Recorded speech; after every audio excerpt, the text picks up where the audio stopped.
बोलिए चौथ माता की जय हो।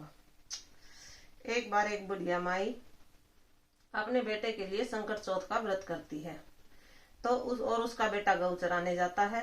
वो संकट चौथ का व्रत करती है और तीन लड्डू बनाती है, एक गौ माता का, एक गणेश जी महाराज का और एक अपने लिए वो रख लेती है, खुद खा लेती है। तो उसकी पड़ोसन उसके बेटे को बहका देती है कि तुम तो गौ चराने चले जाते हो और तुम्हारी माता तो पीछे से कुछ कुछ बनाकर खाती है और तुम्हें नहीं देती। तो उस बच्चे वो बहक जाता है। वो अपनी माँ से आकर कहता है कि माँ मैं तो घर छोड़कर जाऊंगा।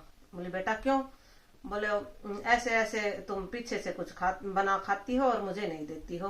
बोले बेटा मैं ऐसा तो कुछ नहीं करती हूँ, मैं संकट चौथ का व्रत करती हूँ गणेश जी महाराज का तुम्हारे लिए, और लेकिन तुम्हें ऐसा लगता है और तुम्हारी ऐसी मानना है तो उसमें मैं क्या कह सकती हूँ। चलो कोई नहीं, लेकिन जो मैं संकट चौथ का व्रत करती हूँ तो ये जौ और तिल ले जाओ तुम, और जहां तुम पर कोई भी विपत्ति आए तो ये जौ और तिल पूर कर बैठ जाना। और अगर मैंने जो तुम्हारे लिए सच्चे मन से व्रत किया है तो चौथ माता तुम्हारा संकट दूर करेगी। तो उसने कहा ठीक है, तो मैं ले जाता हूँ। तो वो लेकर चला जाता है। वो जंगल में जाता है तो जंगल में उसे एक पहले तो शेर मिलता है। तो शेर आता है उसकी तरफ। उसने कहा भैया अब क्या करूं? तो उसने वो जौ और तिल उसे याद आया माँ के दिए हुए, तो वो पूर कर अपने चौगरदू और बैठ जाता है। तो वो बोलता है कि हे चौथ माता, अगर मेरी माता मेरे नाम के सच्चे मन से व्रत करती है तो इस शेर की गऊ बन जाए। थोड़ी देर बाद वो आंख खोल कर देखता है तो उस शेर की गऊ बन जाती है। फिर वो आगे चला जाता है तो उसे एक सांप मिलता है। तो सांप को देखकर वो डर जाता है। उसे फिर जौ और तिल याद आते हैं। फिर वो फिर पूर कर बैठ जाता है कि अगर मेरी माता ने मेरे लिए सच्चे मन से व्रत किया है तो इस सांप की रस्सी बन जाए। तो फिर उस सांप की भी रस्सी बन जाती है। फिर वो आगे चला जाता है तो एक गांव आ जाता है। एक बुढ़िया माई अपने वो बेटे के लिए गुलगुले और पूरी तारती रहती है और रोती रहती है। तो उससे वो पूछता है कि माँ क्या बात हुआ? खुशी भी और गमी भी, तू रो भी रही और पुए तो खुशी में तारते हैं और गुलगुले भी तार रही। बोली बेटा क्या बताऊं, राजा का हलकार आया है और मेरे बेटे की बारी है और मेरे तो एक ही बेटा है, मैं कैसे उसे भेजूं? वो कुम्हार का आवा पकाने के लिए एक आदमी की बलि दी जाती है, तो आज मेरे बेटे का नंबर है। बोले अच्छा माँ, तो ठीक है, गुलगुले इसलिए तार रही हूँ कि अगर भेजना तो मुझे पड़ेगा ही, तो उसे आखिरी बार तो गुलगुले पुए खुआ दूं।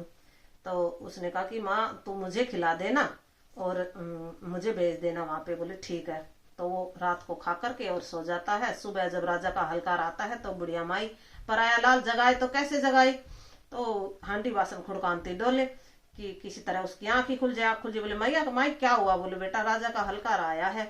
तो बोले भाई राजा का हलकार, कोई बात नहीं माई मैं जा रहा हूँ। वो चला जाता है तो आवे में उसे दाब दिया जाता है। तो वो जौ और तिल पूर कर बैठ जाता है कि अगर मेरी माँ सच्चे मन से व्रत करती थी तो इस आवे में मेरा कुछ नहीं बिगड़ेगा। फिर वो वैसे तो 15 दिन में पकता था, लेकिन दूसरे तीसरे दिन उसमें से आवाज आने लगती है। तो सब जाके राजा को बताते हैं। तो राजा उस आव को निकलवाते हैं। देखते हैं तो ऐसे कैसे वो बैठा पता है। तो उसने कहा कि भाई ये कैसे हुआ? तो बोले भाई ऐसे ऐसे मेरी माता मेरे लिए चौथ माता का व्रत किया करती थी और मैंने माना नहीं, और मैंने तो वो जौ और तिल पूर के बैठ गए और चौथ माता ने मेरी रक्षा की, और आज के बाद तुम्हें आवा में कोई भी मनुष्य की आहुति देने की जरूरत नहीं पड़ेगी। तो हे चौथ माता, पहली आई ऐसी किसी की ना आई और पीछे आई सी सबको आई। फिर वो लड़का अपने घर आ जाता है और अपनी माता के पैर पकड़ लेता है। पैर पकड़कर क्षमा मांगता है कि हे माँ तू तो मेरे लिए सच्चे मन से व्रत करती थी और मुझे तो पड़ोसनों ने बहका दिया था और अब मैं तो आ गया हूँ। और जो वो राजा था वहां नगरी का, वो अपनी लड़की की शादी उस राजा से कर देता है और वो अपनी बहू को लेकर और वो अपनी माता के पास जाता है, आशीर्वाद लेता है। हंसी खुशी सब रहते हैं। हे चौथ माता आपकी सदा जय हो।